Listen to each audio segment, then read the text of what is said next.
Throughout 2 preseason games, Ayton's playing roughly 19 minutes per game, averaging only a measly 4 points per game, 7.5 rebounds per game, 2 blocks per game, and shooting a paltry 30% from the field and not making a 3-point shot so far.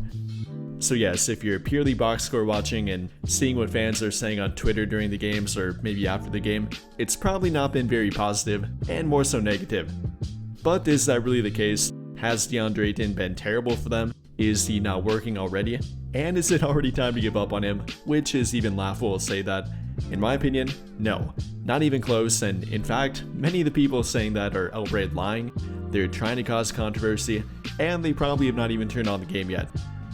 So between that and maybe the numbers that don't look too good, and a quote or two that's been taken out of context, many of which are reacting to his comments that he made yesterday, following their practice in which he said that he hasn't played with Luka Doncic and LeBron James, so he wouldn't know what to say about playing with them yet. Many have taken that as him not liking the team or not really getting what he was expecting with them, or whatever it might be. Many are taking that out of context, thinking that Deandre Ayton is not happy with his current role, that he's not happy with LeBron and or Luka Doncic. Many are pushing narratives that simply are not true here about him in my opinion. So with that in mind here, what's the actual evaluation with Deandre Ayton so far? Has he been terrible like many are claiming? Has he been a bad teammate? Or has he actually been pretty good and there actually might be some good things to point to here? We're going to talk about that and go through a true evaluation of Deandre Ayton so far, albeit in only 2 preseason games and literally 1 week of practice under his belt. But then again, people are overreacting, so I think we gotta shut down some false narratives. So without further ado, talking about his preseason output so far and if it's really been as bad as many claim, no, not even close in my opinion. Yes, again, the 4 points per game on 30% shooting are not very good, but when you add in the context that he's not played a single minute with Luka Doncic, LeBron James, and many of their primary ball handlers and playmakers, I think that's pretty important here.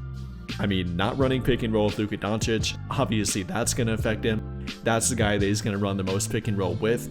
That's the best pick and roll playmaker on their team, the best lob passer on their team, and the guy that's going to help him out the most in the court by far. Even for LeBron James, that's going to be number 2 for him. Not playing with either Luka or LeBron obviously has affected him. I mean, looking at some of the lob passes he's gotten so far in preseason, they've been outright terrible. The fact that he's even caught a few of them and actually put a few of them down is pretty impressive. But when he's getting lob passes like this, for example, yeah, I'm not sure what he can really do with that. Now imagine what it'll look like with Luka Doncic and or LeBron James passing him the ball. Actually on target and a good timing lob pass to him that he'll actually be ready for. I can guarantee you that it will look a whole lot better at that point compared to throughout preseason so far. Apart from that, I will say that he's not been quite fluid in their offense quite yet, which is also nothing to worry about. They're simply trying new things out, and again, without Luka Doncic, LeBron, or Austin for one game, they're not going to be running their regular offense. Even the parts that are their regular offense, quote unquote, they're not going to be quite ran to the same speed or proficiency without those guys in the court, so once again, don't worry too much about it, neither about their offense or with Deandre Ayton within it. He's not trying to do too much. He knows that he's not going to be a central focus of their offense. Apart from running pick and roll with Luka Doncic, LeBron, so on and so forth, he's not going to have plays thrown out for him directly. He isn't going to be a primary option within their offense. Yes, he might get the occasional dump off at the rim, might get the occasional, and I mean occasional low post touch. He knows he's not going to be doing very much of that in the regular season, so he's probably not that ready for it. Hasn't played that well in the low post though preseason, but again, don't overreact too much to it. It's not going to be a big part of their offense, or his offense throughout the regular season. However, I do think the mid-range shooting will be part of his offense. With the pick and roll game, it's not going to be a lob pass every time, not going to be a dump off pass from the rim every time. Occasionally, he will kind of roll or kind of fade to that mid-range area, rather than roll directly to the rim.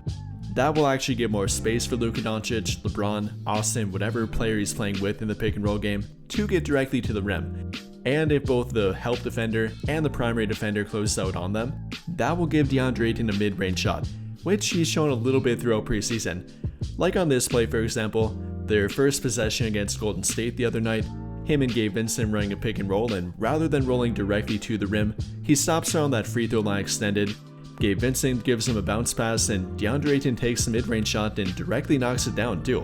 Something that he can do that many other big men can't do in today's game. rather than either try to get the lob pass at the rim or fade directly to the three-point line. He has that in-between game that's really been lost in today's NBA. No, it might not be the most efficient quote-unquote shot in today's game, but it's something that he does very well and a whole lot better than many of his peers too. Not even talking about other big men, but actually guards and wings too. He's a very good mid-range shooter, and that will add a different dimension to their offense, which I'm actually very interested to watch play out. Overall though, again, do not overreact to the offense. No, the 4 points per game on 30% shooting isn't very good, but when you factor in that he's playing pick and roll with Gabe Vincent, Bronny James, and Dalton Connect, rather than Luka Doncic, LeBron James, and Austin Reeves, I don't think I have to say anything further than that. The timing's not there with them, their offense is not what it will be with those guys on the court, and it's simply not going to be comparable to when they actually get on the court and play with Deandre Ayton. So no, absolutely nothing to be worried about. In fact, between the mid-range shooting, finishing a few terrible lob passes at the rim, and simply playing into his role and not caring about the lack of touches, I'd actually call him a bit more of a pro for him so far. And then if you factor in the other side of the court, that being defense, I'm actually very happy with Deandre Ayton so far. If you've actually been watching the games and not simply watching the box score or reading about it on Twitter, then you probably know what I'm talking about. Simply put, Ayton has been very bought in defensively, moving his feet well, trying hard on defense, switching well, communicating well, not giving up on plays, and that's been something that's been a problem for him in the past, but not throughout preseason. He's making it a point to prove that it won't be a problem, neither right now or during the regular season with their team, which has been very good to see from him. Whether you're talking about their first game against Phoenix or their second game against Golden State, he's been very bought in defensively and has been playing pretty well on defense too. Ayton has been very bought in, and between himself and Jared Vanderbilt, really the only two defensive standouts from an otherwise underwhelming defense so far from their team.